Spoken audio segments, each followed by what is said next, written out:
The terror of realizing that is that it actually starts to matter what you do. And you might say, well, that's better than living a meaningless existence. It's better for it to matter. But I mean, if you really asked yourself, would you be so sure if you had the choice? I can live with no responsibility whatsoever. The price I pay is that nothing matters. Or I can reverse it and everything matters. But I have to take the responsibility that's associated with that. It's not so obvious to me that people would take the meaningful path. Now when you say, well, nihilists suffer dreadfully because there's no meaning in their life and they still suffer, yeah, but the advantage is they have no responsibility. So that's the payoff, and I actually think that's the motivation. Say, well, I can't help being nihilistic, all my belief systems have collapsed. It's like, yeah, maybe you've just allowed them to collapse because it's a hell of a lot easier than acting them out. And the price you pay is some meaningless suffering, but you can always whine about that and people will feel sorry for you, and you have the option of taking the pathway of the martyr, so that's a pretty good deal, all things considered. Especially when the alternative is to bear your burden properly and to live forthrightly in the world. Well, what Solzhenitsyn figured out, and so many people in the 20th century, it's not just him, even though he's the best example, is that if you live a pathological life, you pathologize your society. And if enough people do that, then it's hell. Really, really. And you can read the Gulag Archipelago if you have the fortitude to do that, and you'll see exactly what hell is like. And then you can decide if that's a place you'd like to visit, or even more importantly, if it's a place you'd like to visit and take all your family and friends, because that's what happened in the 20th century. No one can live without a routine. You just forget that. If you guys don't have a routine, I would recommend, like, you get one going, because you cannot be mentally healthy without a routine. You need to pick a time to get up. Whatever time you want, but pick one and stick to it, because otherwise you dysregulate your circadian rhythms and they regulate your mood. Plan a life you'd like to have. And you do that partly by referring to social norms. That's more or less rescuing your father from the belly of the whale, but the other way you do that is by having a little conversation with yourself about, as if you don't really know who you are, because you know what you're like. You won't do what you're told. You won't do what you tell yourself to do. You must have noticed that. It's like you're a bad employee and a worse boss, and both of those work, you know, for you. You don't know what you want to do, and then when you tell yourself what to do, you don't do it anyways. You should fire yourself and find someone else to beat. But you know, my point is that you have to understand that you're not your own servant, so to speak. You're someone that you have to negotiate with, and you're someone that you want to present the opportunity of having a good life to. And that's hard for people because they don't like themselves very much. So, you know, they're always like cracking the whip and then procrastinating, and cracking the whip and then procrastinating, and it's like, God, it's so boring and such a pathetic way of spending your time. I think what you have to do, and this is part of humility, is you have to look around you within your sphere of influence, like the direct sphere of influence, and fix the things that announce themselves as in need of repair. But one of the main reasons that people don't get what they want is because they don't actually figure out what it is. And the probability that you're going to get what would be good for you, let's say, which would even be better than what you want, right? Because, you know, you might be wrong about what you want easily, but maybe you could get what would really be good for you. Well, why don't you? Well, because you don't try. You don't think, okay, here's what I would like if I could have it. And I don't mean in a way that you manipulate the world to force it to deliver you goods for status or something like that. That isn't what I mean. I mean something like, imagine that you were taking care of yourself like you were someone you actually cared for. And then you thought, okay, I'm caring for this person. I would like things to go as well for them as possible. What would their life have to be like in order for that to be the case? Well, people don't do that. They don't sit down and think, all right, you know, let's figure it out. You've got a life. It's hard, obviously. It's like 3 years from now, you can have what you need. You got to be careful about it. You can't have everything. You can have what would be good for you, but you have to figure out what it is, and then you have to aim at it. Well, my experience with people has been if they figure out what it is that would be good for them, and then they aim at it, then they get it. And it's strange because they don't it's a strange thing. It's not quite that simple because, you know, you may formulate an idea about what would be good for you, and then you take 10 steps towards that, and you find out that your formulation was a bit off, and so you have to reformulate your goal. You know, so you're kind of going like this as you move towards the goal. But a huge part of the reason that people fail is because they don't ever set up the criteria for success. And so, since success is a very narrow line and very unlikely, the probability that you're going to stumble on it randomly is 0. And so there's a proposition here, and the proposition is, if you actually want something, you can have it. Now the question then would be, well, what do you mean by actually want? And the answer is that you reorient your life in every possible way to make the probability that that will occur as certain as possible. And that's a sacrificial idea, right? It's like, you don't get everything. Obviously. But maybe you can have what you need. And maybe all you have to do to get it is ask. But the asking isn't a whim or today's wish. It's like, you have to be deadly serious about it. You have to think, okay, like, I'm taking stock of myself. And if I was going to live properly in the world, and I was going to set myself up such that being would justify itself in my estimation, and I don't mean as a harsh judge, exactly what is it that I would aim at? Sit on your bed one day and ask yourself, what remarkably stupid things am I doing on a regular basis to absolutely screw up my life? And if you actually ask that question, but you have to want to know the answer, right? Because that's actually what asking the question means. It doesn't mean just mouthing the words. It means you have to decide that you want to know. You'll figure that's out so fast it'll make your hair curl.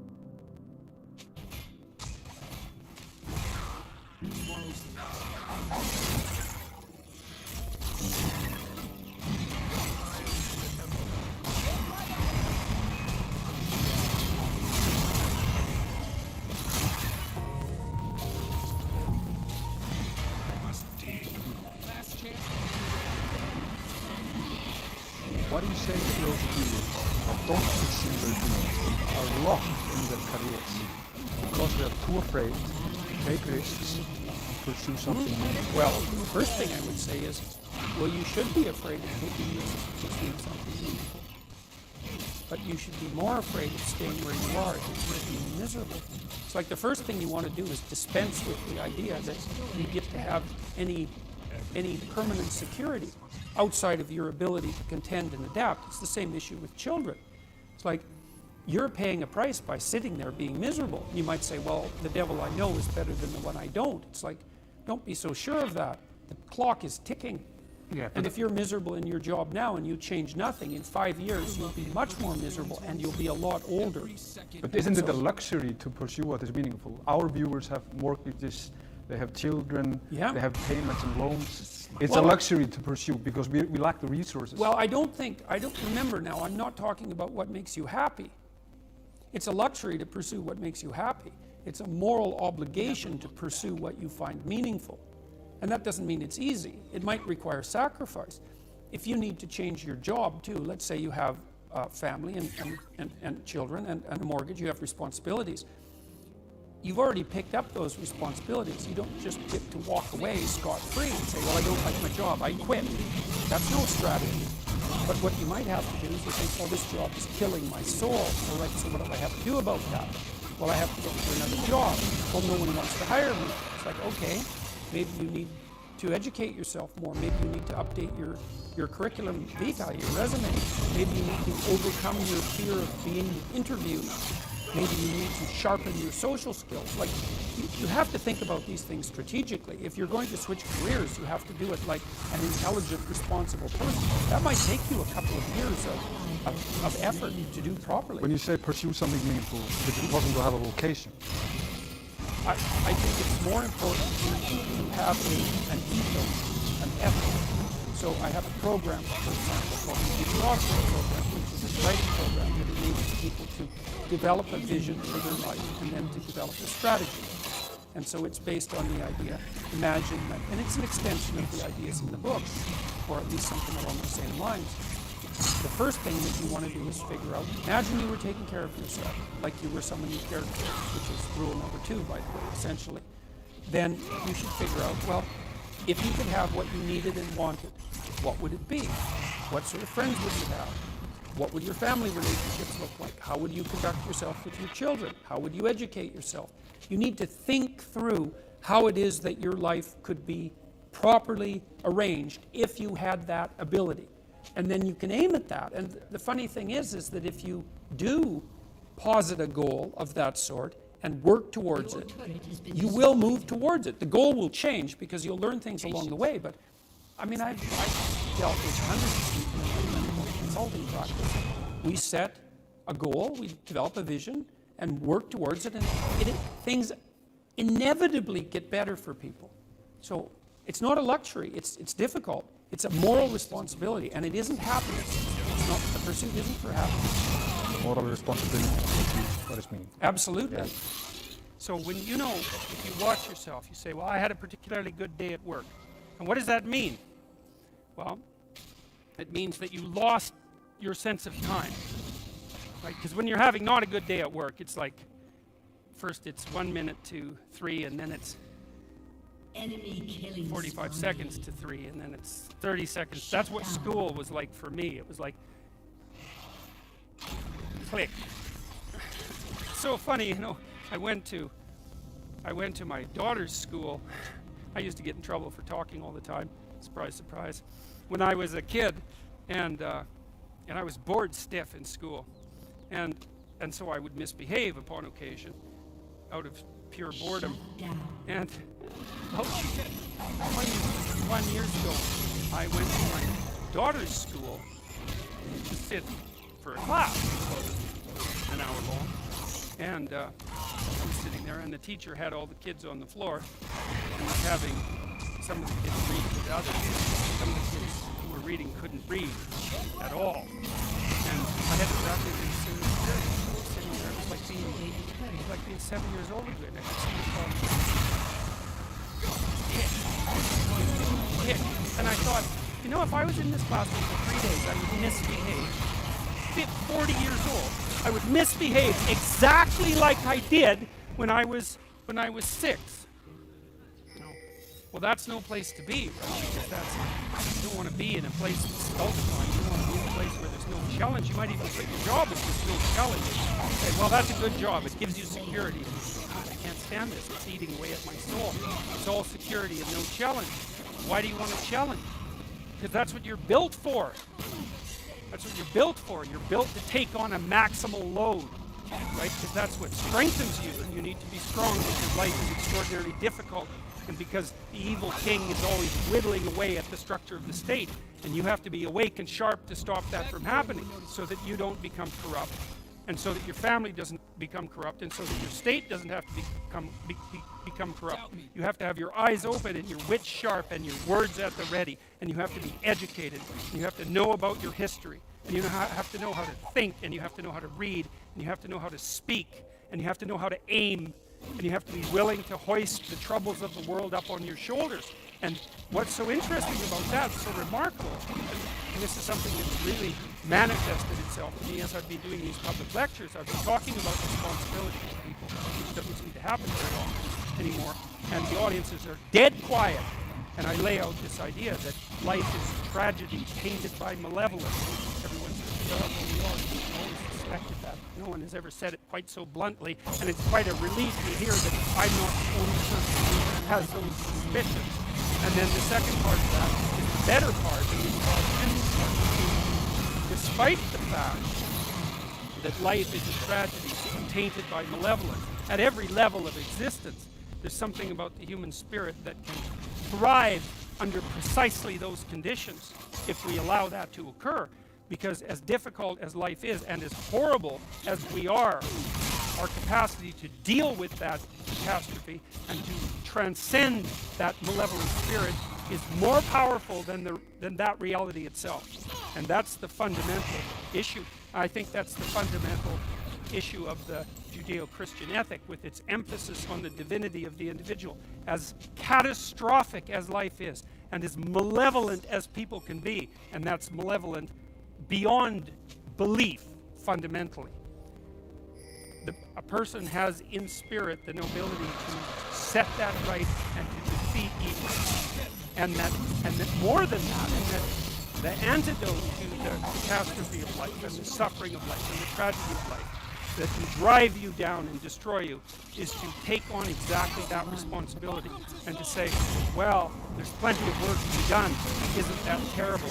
And there isn't anything so bad that we can't make it worse. And certainly try very hard to do so.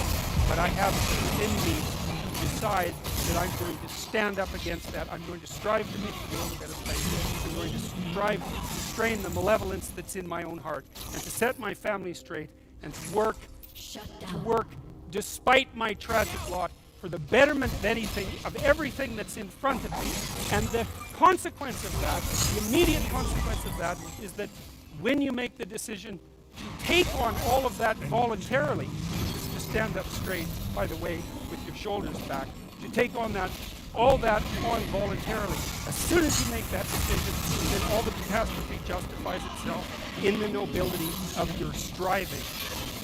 And that's what it means to be an individual. Thank you.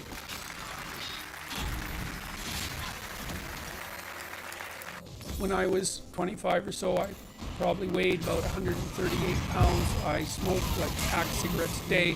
I drank a tremendous amount of alcohol. I was from northern Alberta, this rough little town up in northern Alberta called Fairview, and there were long winters there, and my friends were heavy drinkers, and most of them dropped out of school by the time they were 15 or 16, went off to work on oil rigs, and it was a rough town, and we drank a lot. I started when I was 14, and and so I had a lot of bad habits, let's say, and things that were, and I wasn't in great shape physically, and I was also still intellectually obsessed as I am now, and so that would have been in 85. But I decided around then, about 85, 84, something like that, maybe a little earlier, that I was really going to try to get my act together, and so I started doing that. First of all, I quit smoking. Well, that took a long time because I eventually had to quit drinking too in order to quit smoking, and I started working out, started playing sports, which I'd never done. I was a small kid. I'd been skipped a grade, and I was small for my age, so sports were never, especially team sports, were never really a domain of expertise for me. Although I skied and went trapping with my dad, and went, cross-country skiing and camping and all that. So, but when I went to graduate school, I started swimming. The first physical exercise routine I did, I enrolled in a... First time for everything.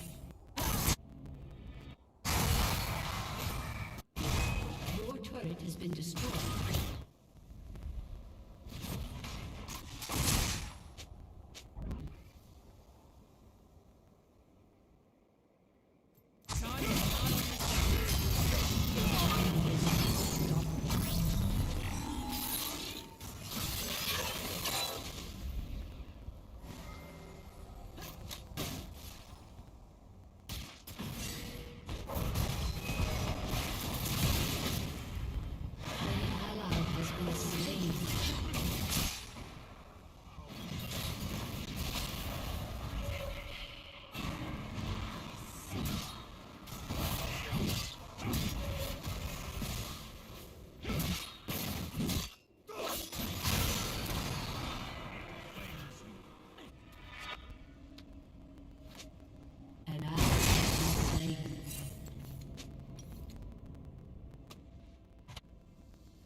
Every rule needs a break.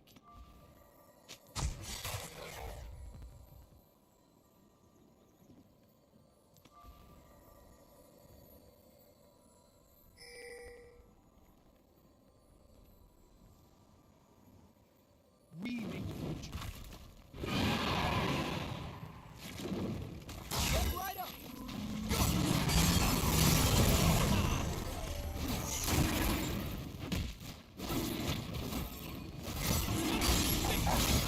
Come on! Show me something new!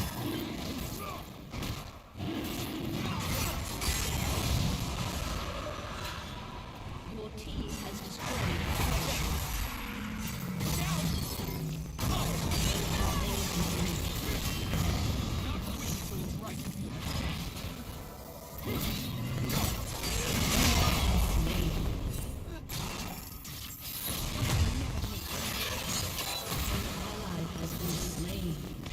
Enemy double kill.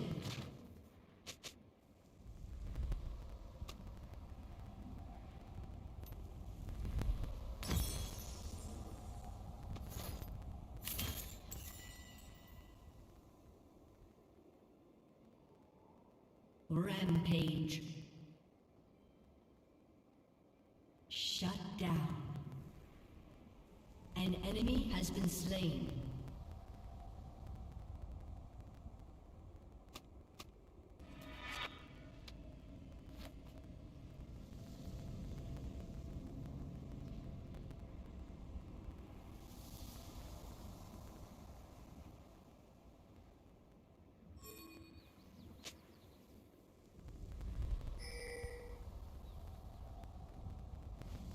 Back to going forward.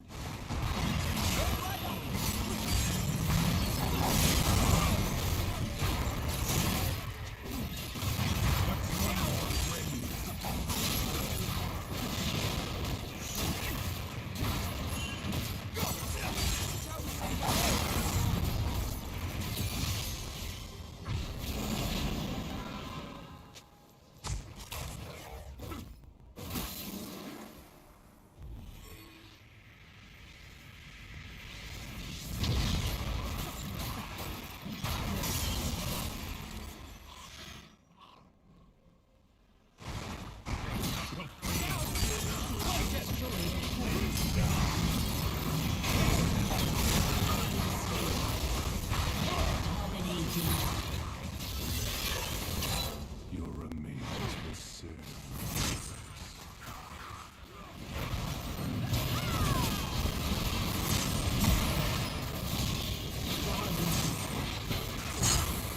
Ally has been slain.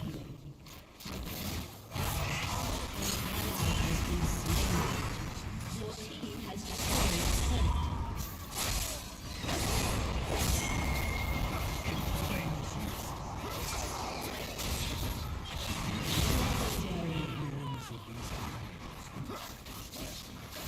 Your team has destroyed an inhibitor.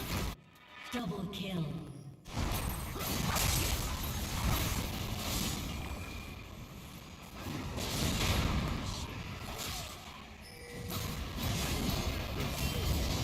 Your team has destroyed a turret.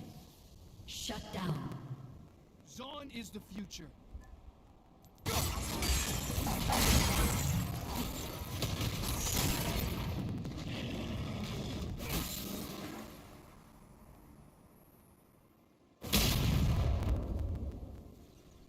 Look out! Good time as any to act right.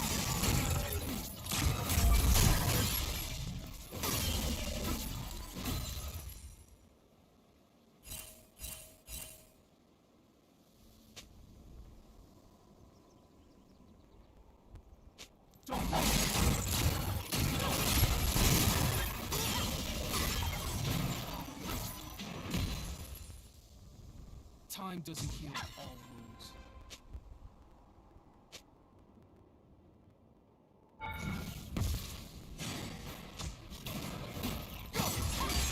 Enemy killing spree.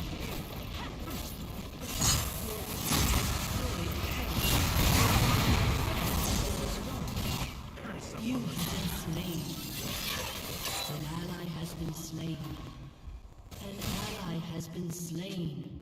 An enemy has been slain.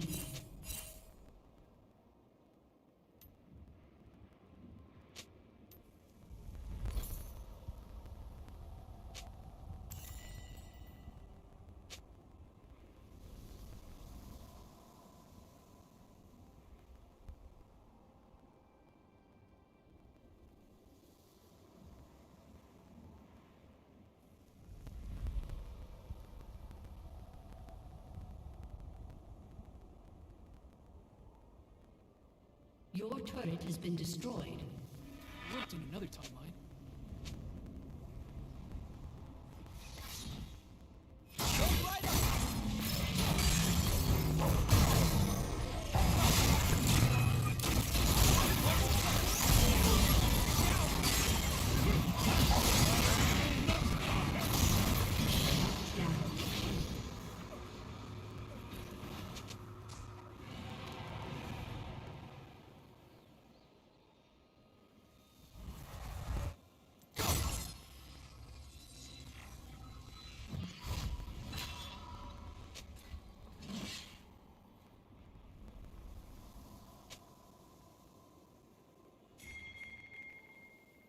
If there are limits, I haven't found them yet.